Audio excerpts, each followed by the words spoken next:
दोस्तों, ये कहानी है 13 साल की वेडनेसडे एडम नाम की एक लड़की की, जिसके चेहरे पर किसी तरह के कोई इमोशंस नहीं बनते थे और मौत को लेकर उसके अंदर एक अजीब सा जुनून था।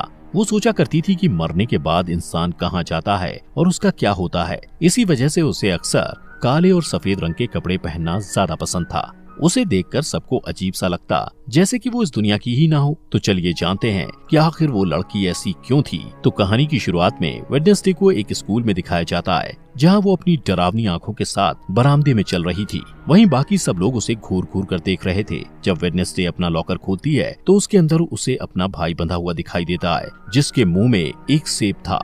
वेडनेसडे उसकी रस्सियों को खोलती है कि अचानक उसे एक विजन आता है, जिसमें वो देखती है कि कुछ लोग उसके भाई को टॉर्चर कर रहे हैं। यहाँ हमें पता चलता है कि वेडनेसडे कोई आम बच्ची नहीं है और वो किसी को भी छूकर उसका अतीत और भविष्य देख सकती है। जब वेडनेसडे को पता चलता है कि स्विमिंग टीम के लड़कों ने उसके भाई को टॉर्चर किया था, तो वो 2 बैग में पिराना फिशेस को, जो बहुत ज्यादा खूंखार मांसाहारी मछलियां होती हैं, उनको भरकर स्विमिंग पूल के पास जाकर उन खून की प्यासी मछलियों को स्विमिंग पूल में छोड़ देती है, जिससे सारे लड़के अपनी जान बचाने के लिए पूल से बाहर निकलने की कोशिश करते हैं। तब वेडनेसडे उनसे कहती है कि उसके अलावा कोई भी उसके भाई को परेशान नहीं कर सकता। इसके बाद सीन शिफ्ट होता है और वेडनेसडे के माता पिता मोर्टिसिया और गोम्स को दिखाया जाता है। वो दोनों वेडनेसडे की हरकतों से परेशान हो चुके थे, इसलिए वो उसे नेवरमोर एकेडमी भेजने का फैसला करते हैं। इस एकेडमी में वो बच्चे रहते हैं जिनके पास कुछ खास ताकतें होती हैं और यहाँ उन्हें अपनी ताकत पर काबू पाना सिखाया जाता है। मोर्टिसिया और गोम्स भी इसी एकेडमी के स्टूडेंट्स थे, जिससे पता चलता है कि उनके पास भी सुपर पावर्स हैं। सीन शिफ्ट होता है और एक लड़के एम्बार्क्स को दिखाया जाता है, जो एक हाइकर था। वो नेवरमोर एकेडमी के पास वाले जंगल में अकेला चला जाता है। वो जंगल में एक जगह रुककर आराम कर रहा होता है कि अचानक एक अनजान क्रिएचर उस पर हमला कर देता है और उसे मार देता है। उस एरिया के एक पुलिस को उसकी जख्मी बॉडी मिलती है और वो आसपास की जांच करता है। यहाँ पता चलता है कि ये पहला हादसा नहीं था, बल्कि इससे पहले भी ऐसे कई हादसे यहाँ हो चुके हैं। दूसरी तरफ वेडनेसडे एकेडमी में जाती है और वहाँ की प्रिंसिपल लैरिसा वीम्स से मिलती है, जो उस एकेडमी को चलाती हैं। लैरिसा उसे रूममेट्स एनेट से मिलवाती है। एनेट एक वेयरवुल्फ थी और हर मामले में वेडनेसडे से पूरी तरह अलग थी। एनेट को रंग बहुत पसंद थे और उसने अपने साइड के कमरे को अलग अलग रंगों से सजा रखा था, जबकि वेडनेसडे को काली और डार्क रंग की चीजें पसंद थी। बाद में एनेट वेडनेसडे को एकेडमी में घुमाती है और वहाँ के मेन ग्रुप फैंग्स, फर्स, स्टोनर्स और स्केल्स के बारे में बताती है। फैंग्स के ग्रुप में वैम्पायर्स होते हैं, फर्स्ट ग्रुप में वेयरवुल्फ होते हैं और स्टोनर्स पत्थर में बदल सकते हैं और उनके सर पर सांप होते हैं। वहीं स्केल्स में जल परियां होती हैं, जो लोगों के साथ आसानी से हेर फेर कर सकती हैं। एनेट वेडनेसडे को सबसे पॉपुलर लड़की बायंसा बार्कले के बारे में बताती है, जो बहुत ही खूबसूरत जल परी थी। बायंसा का एक एक्स बॉयफ्रेंड ज़ेवियर थॉप भी उस एकेडमी में होता है, जो अपनी ड्राइंग को असलियत में बदल सकता है। इसके बाद वेडनेसडे के माता पिता वहाँ से चले जाते हैं, लेकिन जाने से पहले वेडनेसडे के पिता उस पर नजर रखने के लिए एक कटा हुआ हाथ वहाँ छोड़ देते हैं, जो जिंदा होता है और उसे थिंग कहा जाता है। इसके बाद वेडनेसडे तलवारबाजी की क्लास में जाती है और वहाँ बायंसा के खिलाफ लड़ने के लिए तैयार हो जाती है। बायंसा और वेडनेसडे के बीच जबरदस्त लड़ाई शुरू होती है और दोनों बराबर पॉइंट पर होते हैं। इसके बाद बायंसा कहती है कि वो बिना किसी हेलमेट के ये गेम खेलना चाहती है और ये गेम तब खत्म होगा जब दोनों में से किसी एक के शरीर से खून निकलेगा। दोनों के बीच फिर से लड़ाई शुरू होती है और दोनों एक दूसरे के ऊपर वार पे वार करते हैं। बायंसा वेडनेसडे पर वार करती है और उसके सर के बाएं तरफ एक कट लग जाता है, जिससे वेडनेसडे के सर से खून निकलने लगता है। इस तरह बायंसा जीत जाती है। वेडनेसडे को चोट पर मरहम लगाने के लिए ले जाया जाता है। जैसे ही वेडनेसडे पट्टी लगवाकर बाहर निकलती है, ऊपर से बर्ड के आकार का एक बड़ा पत्थर उसके ऊपर गिरने वाला होता है, लेकिन उसी वक्त ज़ेवियर उसे धक्का देकर बचा लेता है। कुछ देर बाद वेडनेसडे अपने कमरे में वापस आती है तो उसे महसूस होता है कि कमरे में कोई है और उस पर नजर रख रहा है। वो कमरे को चेक करती है और बेडशीट के नीचे उसे थिंग मिल जाता है। वेडनेसडे समझ जाती कि ये उसके माता पिता का काम है, इसलिए वो थिंग से कहती है कि उसे उसका साथ देना होगा, वरना वो उसे ड्रॉर में बंद कर देगी। थिंग डर जाता है और उससे वादा करता है कि वो वेडनेसडे के साथ गद्दारी नहीं करेगा। वेडनेसडे ने जो पिराना वाला प्रैंक किया था, उस वजह से उसे दिमागी डॉक्टर के पास ले जाया जाता है। लैरिसा उसे नेवरमोर एकेडमी के पास ही एक छोटे से शहर जेरिको में जांच के लिए लेकर जाती है। वेडनेसडे अपनी थेरेपिस्ट से मिलती है, लेकिन उसे किसी के बारे में कुछ भी नहीं बताती। उसके दिमाग में एक प्लान आता है और वो बाथरूम से जाने के बहाने खिड़की से निकलकर भाग जाती है।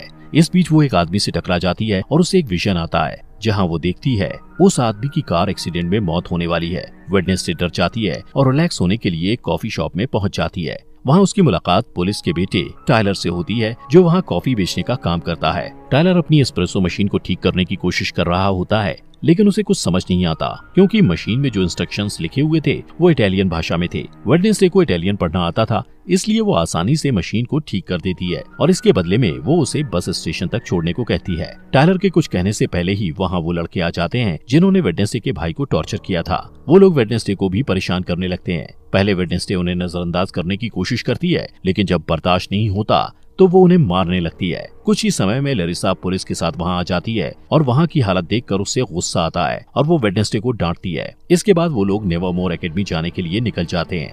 रास्ते में उन्हें एक टूटी फूटी कार दिखाई देती है जिसका एक्सीडेंट हो गया था और उस कार में वही आदमी था जिससे वेडनेसडे टकराई थी। उस रात वेडनेसडे वायलिन में बहुत डरावना म्यूजिक बजाती है। वो पूर्णिमा की रात थी और भेड़ियों के चिल्लाने की आवाज भी सुनाई देती है। तभी एनेट वेडनेसडे को बताती है कि वो खुद को वेयरवुल्फ में नहीं बदल सकती, इसलिए वो बाकी लोगों के साथ नहीं जा सकती थी। इस बीच थिंग टेलर के कमरे में जाता है और उसे वेडनेसडे से बात करने के लिए कहता है। टेलर डर कर उसकी बात मान लेता है और वेडनेसडे से वीडियो कॉल पर बात करता है। वेडनेसडे उसे आने वाले हार्वेस्ट फेयर में मिलने के लिए कहती है और कहती है कि वो लोग वहाँ मजे करेंगे, लेकिन असल में वो सिर्फ वहाँ से भागना चाहती थी। हार्वेस्ट फेयर में लैरिसा वेडनेसडे पर अपनी चील जैसी नजर बनाए रखती है। इसके बावजूद वेडनेसडे टेलर से मिलने में कामयाब हो जाती है। वो दोनों वहाँ से भागने ही वाले होते हैं कि वेडनेसडे अपने क्लासमेट रोवन से टकरा जाता है। रोवन तुरंत जंगल की तरफ भाग जाता है। रोवन से टकराने के बाद वेडनेसडे को विजन आता है कि रोवन जंगल में किसी के हाथों बेरहमी से मारा गया है। वो डर जाती है और भागने का प्लान बदलकर रोवन को रोकने के लिए उसके पीछे जाती है,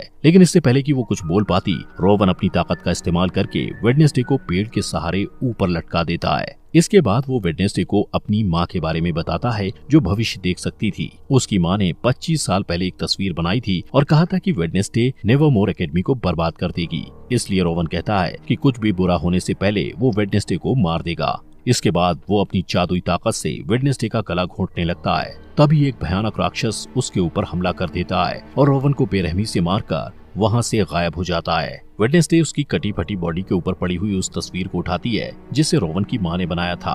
उसी वक्त पुलिस का हेड अपने पुलिस ऑफिसर्स के साथ वहाँ आता है और रोवन की बॉडी को ढूंढने की कोशिश करता है, लेकिन उसे बॉडी नहीं मिलती है। इसके बाद वेडनेसडे को पुलिस हेड के साथ दिखाया जाता है जो वहाँ हुई घटना के बारे में उसे बताती है, लेकिन हेड को उस क्रिएचर वाली बात पर भरोसा नहीं होता और उसे लगता है कि ये काम नेवरमोर एकेडमी के ही किसी स्टूडेंट का है। तभी वहाँ एक ऑफिसर आ जाता है। उसकी नजर दरवाजे से निकलते हुए रोवन पर पड़ती है जो जिंदा था। जब वेडनेसडे अपने कमरे में जाती है तो देखती है कि एनेट पीओ कप नाम की एक कॉम्पिटिटर की तैयारी में बिजी है। ये एक बोट रेस की प्रतियोगिता थी जो हर साल एकेडमी में ऑर्गेनाइज की जाती है। बाद में वेडनेसडे रोवन से बात करने की कोशिश करती है, लेकिन लैरिसा उसे कहती है कि रोवन को एकेडमी से निकाल दिया गया है, जिसका कारण वो उसे नहीं बता सकती। वेडनेसडे को शक होता है और वो प्लान बी के मुताबिक थिंग को रोवन पर नजर रखने के लिए उसके पीछे भेजती है। फिर सीन बदलता है और रोवन को एक रेलवे स्टेशन में जाते हुए दिखाया जाता है। थिंग उसका पीछा करता है। रोवन आसपास का माहौल चेक करने के बाद वॉशरूम में चला जाता है, जहां वो अपना रूप बदलकर एक बूढ़ा आदमी बन जाता है, लेकिन थिंग रास्ता भटक जाता है, इसलिए वो रोवन को अपना रूप बदलते हुए देख नहीं पाता। इसके बाद वो बूढ़ा आदमी लैरिसा का रूप ले लेता है। यहाँ पता चलता है कि लैरिसा ही अपना रूप बदलकर रोवन की मौत को छुपाने की कोशिश कर रही थी। वेडनेसडे के पास और कोई रास्ता नहीं होता, इसलिए वो रोवन की मौत का सुराग ढूंढने के लिए जंगल में जाती है, जहाँ उसे टेलर मिलता है जो अपने बाप का पीछा करते हुए वहाँ आया था। थोड़ी देर बाद वेडनेसडे को रोवन का चश्मा मिलता है। वो उसे उठाती है और उसे विजन आते हैं जिसमें वो देखती है कि रोवन के पास नीले रंग की एक किताब थी जहाँ से उसे उसकी माँ की बनाई हुई तस्वीर मिली थी। इसके बाद वेडनेसडे तुरंत ही अपनी क्लास टीचर के पास जाती है और उससे किताब के बारे में पूछती है। उसकी टीचर बताती है कि वो किताब पुराने स्टूडेंट्स के समाज से जुड़ी हुई है जिसे नाइट शेड्स कहा जाता है, लेकिन उस समाज को बहुत पहले ही खत्म कर दिया गया है। फिर स्कूल से जाने के बाद वेडनेसडे रोवन के कमरे में किताब ढूंढने के लिए जाती है। रोवन के पलंग के नीचे उसे एक मुखौटा मिलता है। वो वहाँ से जाने ही वाली होती है कि तभी वहाँ रोवन का रूममेट ज़ेवियर आ जाता है और उसे देख के वेडनेसडे पलंग के नीचे छिप जाती है। ज़ेवियर से मिलने उसकी एक्स गर्लफ्रेंड बायंसा भी वहाँ आ जाती है। वेडनेसडे उन दोनों की सारी बातें सुन लेता है और उसे पता चलता है कि बायंसा आने वाले बोट रेस की प्रतियोगिता में एनेट को हराने के लिए प्लान बना रही है। इसके बाद वेडनेसडे अपने कमरे में आ जाती है और बायंसा को रेस में हराने के लिए प्रतियोगिता में एनेट का साथ देने का फैसला करती है। अगले दिन एनेड और वेडनेसडे प्रतियोगिता के लिए तैयार हो जाते हैं। इस रेस में सब कुछ अलाउड होता है, इसलिए बायंसा इसका फायदा उठाती है। रेस में 4 टीम भाग लेती हैं और नियम के मुताबिक जो टीम तालाब में गिरे बिना डेस्टिनेशन तक जाकर पहले वापस आ जाएगी वो रेस जीत जाएगी। जैसे ही रेस शुरू होती है, बायंसा अपने एक दोस्त को इशारा करती है जो एक जलपरी थी और बाकी बोट को बर्बाद करने के इरादे से बायंसा का साथ दे रही थी। वो तालाब में कूदकर एक नाव को बर्बाद कर देती है, जिससे वो टीम तालाब में गिर जाती है और रेस से बाहर हो जाती है। वेडनेसडे और एनेड पूरी तैयारी के साथ रेस कर रहे थे और थिंग उसमें उनकी मदद कर रहा था। थिंग की मदद से वो लोग बायंसा की दोस्त को एक जाल में फंसा लेते हैं। रेस के दौरान ही वेडनेसडे को एक विजन आता है और वो अपने सामने अपनी जैसी दिखने वाली एक लड़की को देखती है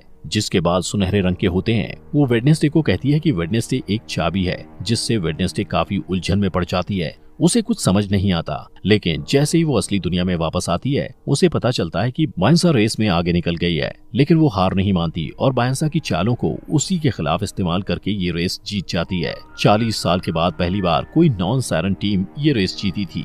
लैरिसा एनेड को पीओ कप ट्रॉफी देती है, लेकिन वेडनेसडे को ज्यादा अटेंशन पसंद नहीं था, इसलिए वो वहाँ से चली जाती है। वो नेवरमोर एकेडमी के पुराने स्टूडेंट एडगर एलन पो की मूर्ति के पास जाती है और अचानक उसकी नजर उस मूर्ति के हाथ में रखी पत्थर की किताब पर जाती है, जिसके नीचे उसे एक निशान दिखाई देता है। वो निशान ठीक वैसा ही था जो उस तस्वीर में बना हुआ था, जिसे रोवन ने मरने से पहले उसे दिया था। उस बुक में वेडनेसडे को कुछ पहेलियां मिलती हैं, जिसे वो तुरंत सुलझा लेती है और उसे एक सुराग मिलता है। उस सुराग में 2 बार चुटकियां बजाना होता है। जब वो 2 बार चुटकियां बजाती है तो अचानक एक छुपा हुआ बरामदा खुल जाता है, जहाँ एक गुप्त कमरा होता है। वहाँ वेडनेसडे को रोवन की किताब मिल जाती है, जिसमें रोवन ने तस्वीर को फाड़कर निकाला था। वो उस किताब को अपने बैग में रखती है, लेकिन इससे पहले कि वो आगे जा पाती, कोई उसके सिर को एक काले कपड़े से ढक देता है। थोड़ी देर बाद जब काले कपड़े को हटाया जाता है, तब वो देखती है कि बायंसा, ज़ेवियर और कुछ स्टूडेंट्स उसे घेर कर खड़े हुए हैं और ये सभी नाइटशेड्स के सदस्य हैं। यहाँ पता चलता है कि लैरिसा ने उनके ग्रुप को खत्म किया था। इसके बाद ज़ेवियर उसे अपने ग्रुप में शामिल होने के लिए कहता है, लेकिन वेडनेसडे मना कर देती है और वहाँ से चली जाती है।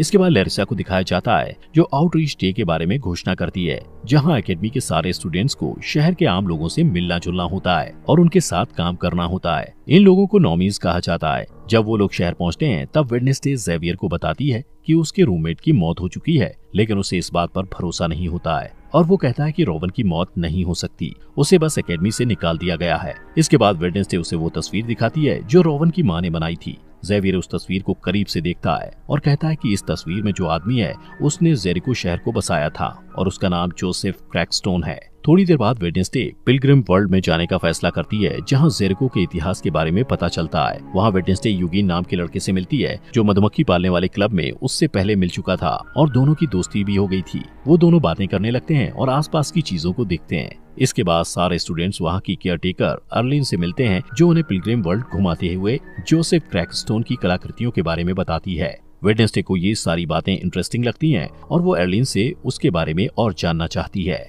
अर्लिन बताती है कि उनके पास जोसेफ क्रैकस्टोन के खेतों में इस्तेमाल किए जाने वाले औजार, खाने पीने के बर्तन और फैमिली रूम्स भी हैं। वेडनेसडे कहती है वो यहाँ काम करना चाहती है, लेकिन अर्लिन कहती है कि उसे रेनोवेट किया जा रहा है, इसलिए वो वहाँ काम नहीं कर सकती है और कहती है वो सब ये ओल्ड वजरी में काम करेंगे और घूमने आए हुए लोगों को केक बांटेंगे। बाद में वेडनेसडे और यूगिन क्रैकस्टोन के फैमिली रूम में घुस जाते हैं। वहाँ वेडनेसडे को एक तस्वीर मिलती है जिसमें वो लड़की भी होती है जिसे वेडनेसडे ने अपने विजन में देखा था। थोड़ी देर बाद उसे वो किताब भी मिल जाती है जो उस लड़की ने पकड़ी होती है। वेडनेसडे देखती है कि उस किताब के सारे पन्ने खाली हैं, इसलिए उसे शक होता है कि ये किताब नकली है। तभी वहाँ यूगिन के साथ अर्लिन आ जाती है और उसे पकड़ लेती है। वेडनेसडे उससे असली किताब के बारे में पूछती है, तब अर्लिन झिझकते हुए बताती है कि 1 महीने पहले वो किताब चोरी हो गई थी। इसके बाद वो कॉफी शॉप में वापस टेलर से मिलती है और वो दोनों जोसेफ के बारे में पता करते हैं। टेलर कहता है कि ओरिजिनल मीटिंग हाउस का जो हिस्सा बचा हुआ है वो जंगल में है और पूरी तरह खंडर हो चुका है, जिसका इस्तेमाल अब क्रैश पैड के रूप में किया जाता है। इसके बाद वेडनेसडे जोसेफ क्रैकस्टोन की उस जगह की तलाश करने के लिए थिंग के साथ तुरंत जंगल में जाती है।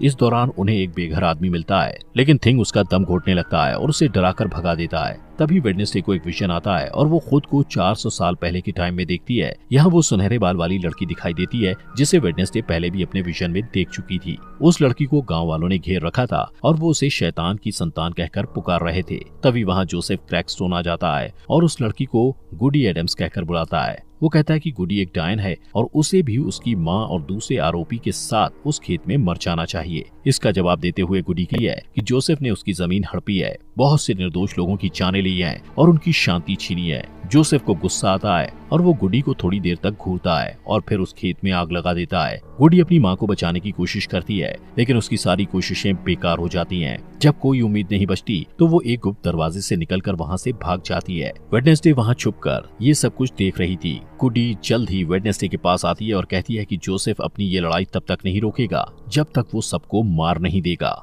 इस खुलासे के बाद वेडनेसडे असली दुनिया में आ जाती है। वो थिंग को सब कुछ बताती है जो उसने अभी अभी देखा था। उनकी बात खत्म भी नहीं होती कि अचानक उन्हें वही भयानक राक्षस नजर आता है जिसने रॉबन को मारा था।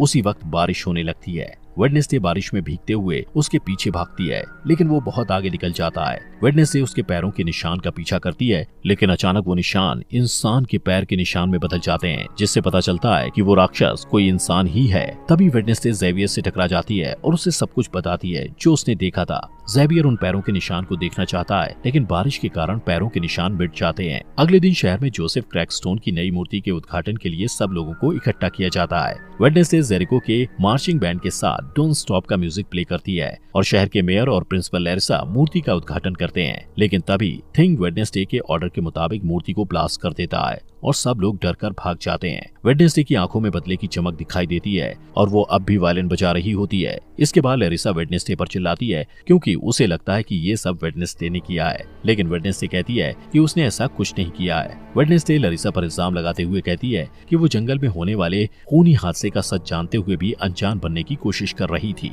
उस रात वेडनेसडे को मिलने वाला बेघर आदमी जंगल में दिखाई देता है। तभी वो राक्षस उस पर हमला कर देता है। उस बूढ़े आदमी के पास एक कैमरा था जिसमें वहाँ की तस्वीरें कैद हो जाती हैं। कुछ समय बाद पुलिस हेड और उसकी टीम जंगल से उस खंडर तक पहुँच जाते हैं और उन्हें उस बेघर बूढ़े आदमी की बॉडी मिलती है। उन्हें वो कैमरा भी मिलता है जिसमें हादसे के वक्त की फुटेज होती है जो असली गुनहगार को सामने ला सकता है। जब कैमरे की तस्वीरों को बड़ा करके देखा जाता है तब पुलिस हेड हत्यारे का चेहरा देखता है। वो एक राक्षस का चेहरा था जिसे देखकर ऐसा लगता था जैसे वो किसी के बुरे सपने से निकल कर आया हो। दोस्तों, अगर आपको इस सीरीज के नेक्स्ट एपिसोड चाहिए तो कमेंट बॉक्स में नेक्स्ट एपिसोड लिखें और ये सीरीज यहाँ तक अच्छी लगी हो तो लाइक करें।